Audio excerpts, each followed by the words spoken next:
अक्सर आपने देखा होगा कि लोग ये सवाल पूछते हैं कि ऐसा कोई उपाय बता दीजिए, ऐसी कोई विधि बता दीजिए जिससे भगवान जल्द से जल्द प्रसन्न हो जाएं। हम क्या बड़ा यज्ञ कर ले, व्रत कर ले, कोई विशेष पूजा पाठ बता दीजिए।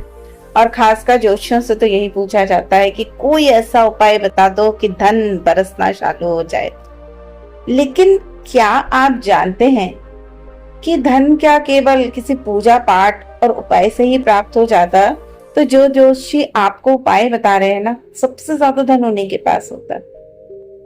याद रखिए, सच्चा धन और सच्ची खुशी आपको तभी मिलेगी जब ईश्वर की कृपा आप पे होगी। और ये भी याद रखिए कि केवल धन, नाम और सम्मान का मिलना ये नहीं है कि आप बहुत पुण्यात्मा हैं। कहते हैं कि पापी के पास भी संसार के कलयुग में जो चीजें होती हैं, जैसे कि पत्नी, बच्चे, धन, मकान, गाड़ी, ये सब कुछ मिलता है। लेकिन भगवान कैसे प्रसन्न हो, ये कोई भी नहीं जानना चाहता, क्योंकि हर व्यक्ति यही जानना चाहता है पैसा मिले, धन मिले, सुख मिले। उसके लिए प्रयास करते रहिए, नसीब में जितना होगा उतना जरूर मिलेगा। लेकिन अगर आप ये पूछते हैं कि भगवान कैसे खुश हो सकते हैं, तो याद रखिए, भगवान सच्चे प्रेम और सच्ची सेवा से ही खुश होते हैं। यदि आप किसी भूखे को रोटी देते हैं, दुखी को सहारा देते हैं, तो भगवान आपके पास मुस्कुरा कर आते हैं। शास्त्र भी कहते हैं, परोपकाराय पुण्याय पापाय परपिंडम, अर्थात दूसरों की भलाई करना ही सबसे बड़ा पुण्य है। प्रभु को रिझाने के लिए रेशमी वस्त्र नहीं, निर्मल मन चाहिए। तो चलिए आज एक बहुत खूबसूरत कहानी से इस बात को समझने का प्रयास करते हैं। एक गांव में एक धनी सेठ रहता था। वो बहुत धर्मात्मा था, बड़ा दान पुण्य करता था। एक बार उसके मन में इच्छा हुई कि चलो तीर्थ यात्रा करते हैं। अब उसने अपना विचार गांव वालों को बताया। अब गांव वाले भी उसके साथ चलने को तैयार हो गए और उनका सारा खर्च वो महान सेठ ही उठा रहा था। उसी गांव में एक बहुत गरीब किसान भी रहता था, जिसकी आर्थिक स्थिति बिल्कुल अच्छी नहीं थी। लेकिन उसने सोचा कि सेठ जी ने पूछा है, क्या पता प्रभु की इच्छा हो, तीर्थ यात्रा कर ही आते हैं सेठ जी के साथ। लोगों का साथ भी हो जाएगा और प्रभु के दर्शन भी हो जाएंगे। अब सब लोग साथ में तीर्थ यात्रा करने निकले। गर्मी के दिन थे, धूप बहुत ज्यादा पड़ रही थी। उसी समय उन तीर्थ यात्रियों के ऊपर बादल छाया करके चलने लगे। एक व्यक्ति कहने लगा कि हमारे सेठ जी इतने पुण्यात्मा हैं कि उनके पुण्यों के प्रताप से बादल भी हम पर छाया करके चल रहे हैं। अब तो सारी जनता उनके हाँ में हाँ मिलाने लगी। इस पर साथ चल रहे बुजुर्गों में से एक ने कहा, भाई हो सकता है कि सेठ जी के नहीं किसी और के पुण्य से बादल छाया कर रहे हो। अब ये सुनकर सभी लोग थोड़ा इसका विरोध करने लगे। तब उस बुजुर्ग ने कहा, क्यों ना हम इसकी परीक्षा करके देख लें। हम में से एक एक करके लोग आगे जाएं, जिसके साथ बादल चलेंगे उसी का पुण्य सबसे बड़ा होगा।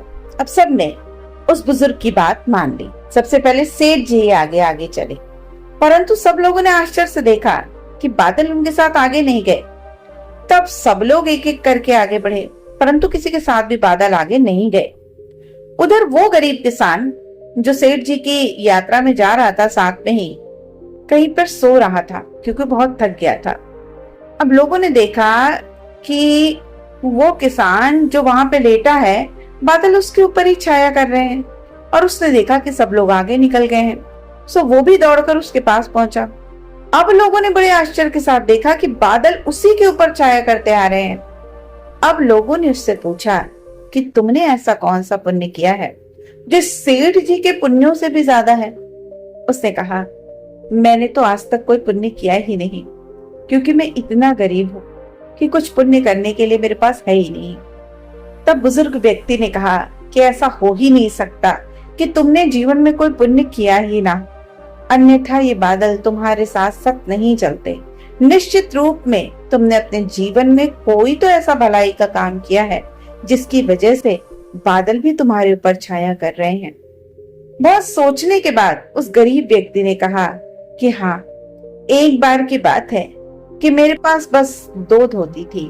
एक व्यक्ति के कपड़े फट गए थे, सो मैंने अपनी एक धोती उसे दे दी। बस इसके अलावा मैंने आज तक कोई अच्छा काम नहीं किया।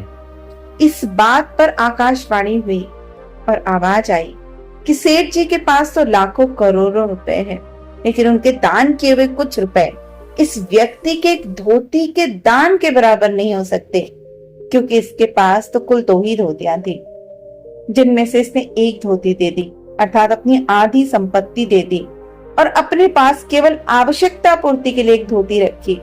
इसलिए इसका पुण्य ही संसार में सबसे बड़ा पुण्य है। और सेठ जी ने भी आकाशवाणी की बात को स्वीकार किया और उसी क्षण से उनका अभिमान भी दूर हो गया और लोगों को भी इस बात का जवाब मिल गया कि ईश्वर सबसे ज्यादा किस काम से प्रसन्न होते हैं। और भगवान को प्रसन्न करने का सबसे सरल उपाय यही है कि दूसरों के लिए भला करो, दूसरों का अच्छा करो। जितने अच्छा आप करते जाओगे, अच्छाइयों की जो परिधि है जैसे जैसे बढ़ती जाएगी, आपके पास सुख, संपत्ति, धन, वैभव सब कुछ अपने आप दौड़ता हुआ चला आएगा।